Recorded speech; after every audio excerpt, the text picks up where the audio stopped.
আসসালামু আলাইকুম। শিরোনামে আমন্ত্রণ জানাচ্ছি আমি নাজনীন আহমেদ। প্রধান উপদেষ্টা অধ্যাপক মোহাম্মদ ইউনূস বলেছেন, হাসিনা সরকারের সময় দেশের অর্থনীতির উচ্চ প্রবৃদ্ধি নিয়ে যা বলা হতো তা ছিল জালিয়াতি।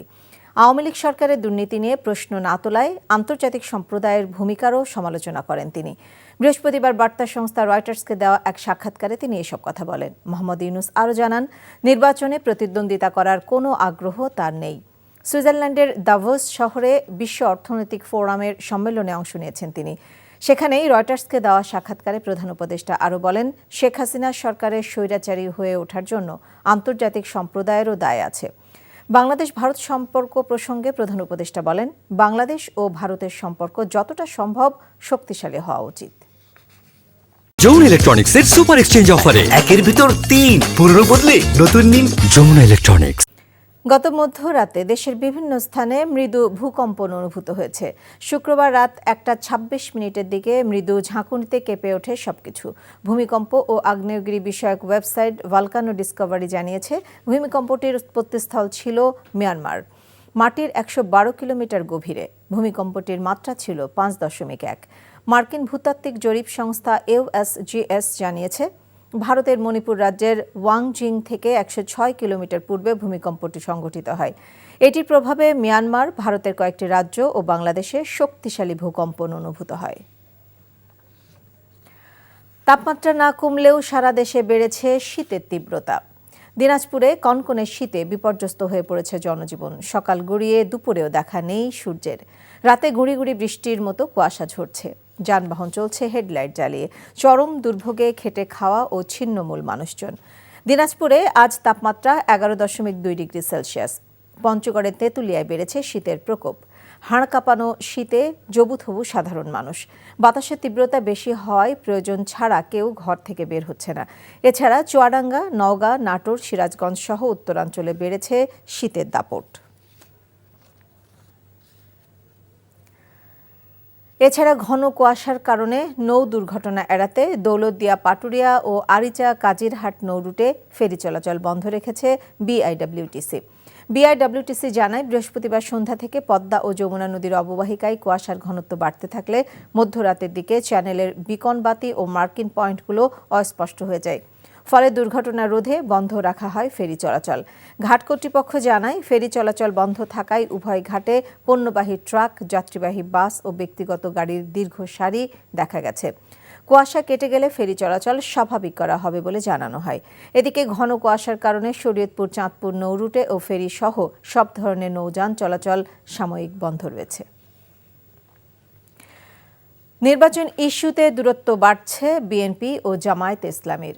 ন্যূনতম সংস্কার করে চলতি বছরের মাঝামাঝি নির্বাচন চায় বিএনপি, তবে অন্তর্বর্তী সরকারকে আরও সময় দেওয়ার পক্ষে জামায়াত। দলটি বলছে, সংস্কার ছাড়া গ্রহণযোগ্য নির্বাচন হবে না। ইমরুল হাসানের রিপোর্ট। যত বিলম্ব হচ্ছে ততই রাজনৈতিক এবং অর্থনৈতিক। অন্তর্বর্তী সরকার দায়িত্ব নেয়ার পর যৌক্তিক সময়ের মধ্যে নির্বাচনের কথা বলে আসছিল বিএনপি। সম্প্রতি সেই অবস্থান থেকে সরে এসে চলতি বছরের জুলাই-আগস্টের মধ্যে নির্বাচনের দাবি তুলেছে দলটি। আমরা মনে করেছিলাম যে যৌক্তিক সময়ের মধ্যে তারা নির্বাচন দেবে, কিন্তু যৌক্তিক সময়ের মধ্যে নির্বাচনে কোনো ঘোষণা না আসার জন্যই আমরা যারা স্টেক হোল্ডার, বিএনপি তো একটা স্টেক হোল্ডার, আমরা মনে করি যে সরকারকে এনাফ টাইম দেওয়া হয়েছে এবং যদি জুন জুলাই মাসে নির্বাচন করা দেয় তাহলে এক বছরের মধ্যে নির্বাচনটা হয়ে যায়। সেই জন্য আমরা এই দাবিটা করেছি। সংস্কার বলে ইলেকশনকে প্রলম্বিত করা ঠিক হবে না। কোনটার ভিত্তিতে বলছেন যে নির্বাচন প্রলম্বিত করার লক্ষণ মনে হচ্ছে? তোমার এটা হইতে পারে, হবে তো বলে নাই, তাহলে কি দাঁড়াইতেছে? তবে তাদের সাথে একমত নয় জামায়াতে ইসলামী। সংস্কার অসম্পূর্ণ রেখে তাড়াহুড়া করে নির্বাচনের বিপক্ষে তারা। 15টা বছর আমরা একটা নিরপেক্ষ নির্বাচনের জন্য যদি অপেক্ষা করতে পেরে থাকি, তাহলে 2-3-4 মাস আগে হলো কি পরে হলো, that is not matter. Important হচ্ছে ইলেকশনটা ফেয়ার হচ্ছে কিনা। আমি আপনাকে 4 বছর সময় দিলাম, বাট ইলেকশন যা তাই হলো, তো আমার এই সময় দিয়ে এই রক্তদান কোনো কাজে আসবে না। এজন্য আমাদের কাছে টাইম ফ্যাক্টর নয়, ফ্যাক্টর হচ্ছে যে নিরপেক্ষ নির্বাচনের জন্য প্রয়োজনীয় সংস্কারটা কখন হচ্ছে, দ্যাট ইজ ইম্পর্ট্যান্ট। অন্তর্বর্তীকালীন সরকারকে তো আমরা খুব লং রানে বলবো না যে আপনি 5-6 বছর থেকে সব কিছু করে দিয়ে যান।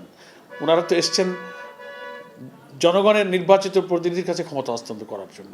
সেখানে যতটুকু সময় লাগবে আমরা অতটুকু সময় তো দিব। সংস্কার এবং সংস্কারের সময়সীমা নিয়েও ভিন্ন মত রয়েছে দুই দলের।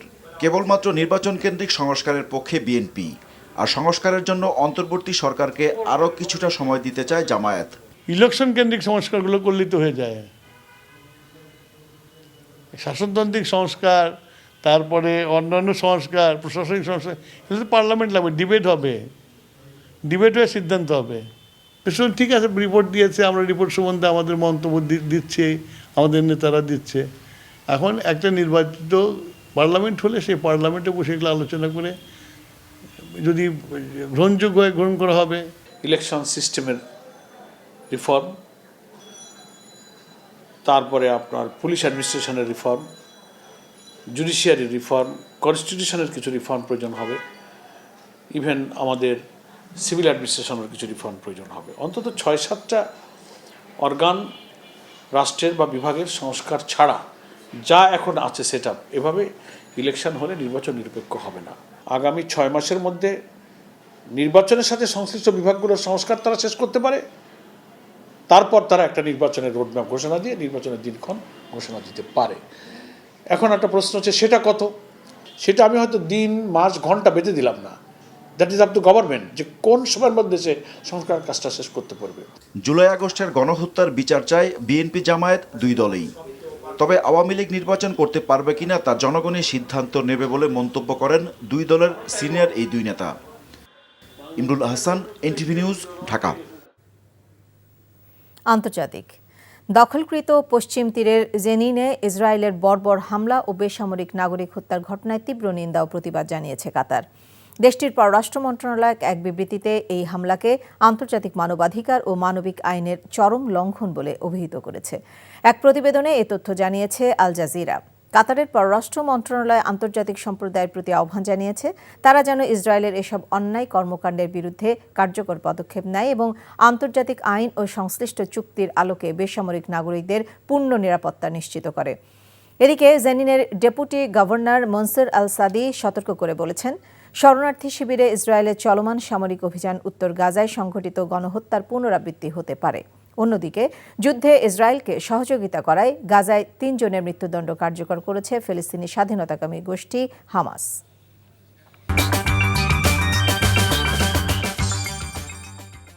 যমুনা ইলেকট্রনিক্সের সুপার এক্সচেঞ্জ অফারে 1-এর ভিতর 3, পুরনো বদলে নতুন নিন। যমুনা ইলেকট্রনিক্স।